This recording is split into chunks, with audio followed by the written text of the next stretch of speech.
හයි අද ඔස්කෝකට ඇවිල්ලා ඉන්නවා කවීෂා. කවීෂාට 2026 ඒප්‍රිල් ඉන්ටේක් එකේදී නගරවලට ස්ටුඩන්ට් වීසා ලැබුණා. ඉතින් අපි කවීෂාත් එක්ක චුට්ටක් කතා කරලා බලමු කොහොමද එයාට මේ වීසා ප්‍රොසෙස් එක එතකොට ඔස්කෝ එකත් එක්ක ලැබිච්ච එක්ස්පීරියන්ස් එක කියලා. කවීෂා ඉතින් ඉස්සරම අපිට කියන්නකෝ ඔයා එන්නේ කොහෙන්ද? එතකොට කොහොමද ඔස්කෝ එක ගැන දැනගත්තේ? මම එන්න දිවුල පිටියේ ඉඳන් ඉස්සල්ලාම ආයතනය ගැන දැනගත්ත FB එකෙන් ඒක ඇත්තටම හොඳ කමෙන්ට්ස් තිබ්බා ඒ නිසා ඇවිල්ලා බලන්න හිතුණා කොහොමද කියලා එහෙම තමයි දැනගත්තේ.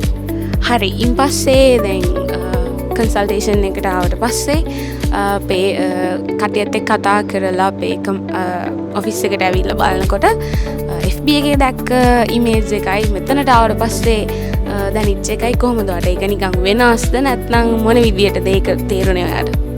ඇත්තටම මුලදී බයක් හිතුණා පොඩි ඒ වුණාට ඇවිල්ලා බලද්දි ස්ටාෆ් එකේ අය හැම ගොඩක් ෆ්‍රෙන්ඩ්ලි හැමදේම මුල ඉඳන් A to Z හැමදේම පැහැදිලි කරා ඒ වගේම චතුර සර් හැම ගොඩක් හොඳයි හැමදේම මුල ඉඳන් සරලව හැමදේම කියලා දුන්නා.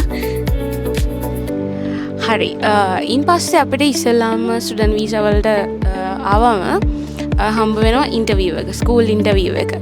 එතකොට නගරවලට යන්න බලාගෙනම තමයි කවිෂා යන්නේ. එතකොට ඉන්ටර්විව් එකට ෆේස් කරනකොට ඉන්ටර්විව් එකෙන් කොහොමද පාස් වෙන්න ඒක කරගන්න ඔයාට අපෙන් අපේ සෙන්සලාගෙන් මොන විදිහේ සපෝට් එකක්ද ලැබුණේ? ඇත්තටම සෙන්සලාගෙන් ලොකු සහයෝගයක් ලැබුණා. අපිව හැමදේම මුලින් ඉඳන්ම ප්‍රැක්ටිස් කරලා ඉන්ටර්විව් වලට ෆේස් කරන විදිය හැමදේම කියලා දුන්නා. ඇත්තටම ඉතින් ඒක හොඳට ඇත්තටම මුහුණ දුන්නා ඒකට.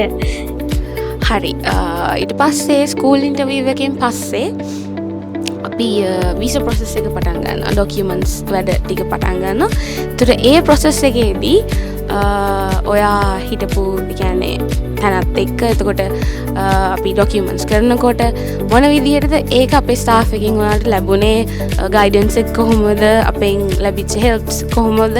ඒක ගැන චුට්ටක් විස්තර කරොත් එහෙම කොහොමද?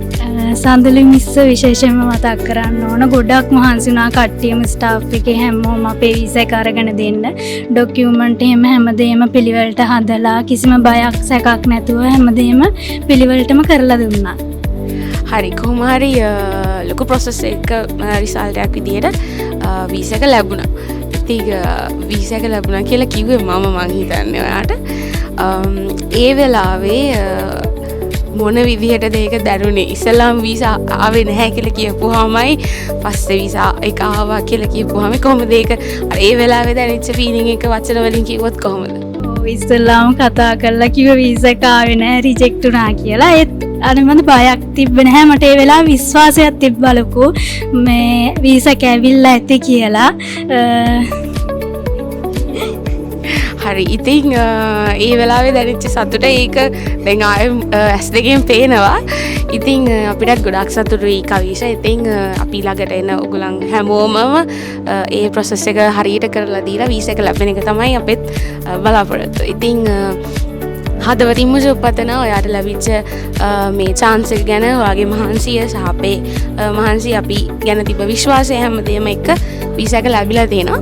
ඉතින් අන්තිමේදී කොහොමද ඔයාට මේ වීඩියෝ එක බලාගෙන ඉන්න කෙනෙක් ඉන්න පුළුවන් වීසා ඇප්ලයි කරන්න කැමති බලාගෙන ඉන්න නැත්නම් හොඳ ඒජන්සි එකක් හොයන කෙනෙක් ඉන්න පුළුවන්.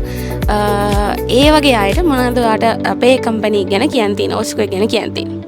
ඔයාලටත් ජපාන් යන්න අයිඩියා එකක් තියෙනවා නම් ඔස්කෝ ආයතනයට ඇවිත් බලන්න. කිසිම බය වෙන්න කිසිම දෙයක් නැහැ. හැමදේම මුලින් ඉඳන් කරලා දෙනවා. අපිට ඇත්තටම කරන්න දෙයක් නැතිම තරම් ඔස්කෝ එකෙන් හැමදේම අපිට කරලා දෙනවා. ඇත්තටම රෙකමන්ඩ් කරනවා බය නැතුව එන්න. හරි ඉතින් ගොඩක් ස්තුතියි. ඒ වගේම මේ වීඩියෝ එක බලාගෙන ඉන්න ඔයාටත් කවිෂා කිව්වා වගේම ජපාන් ස්ටුඩන්ට් වීසා ඇප්ලයි කරන්න අසාවෙන් ඉන්නවා නම් අදම අපිට කතා කරන්න කියලා ආදරෙන් ආරාධනා කරනවා.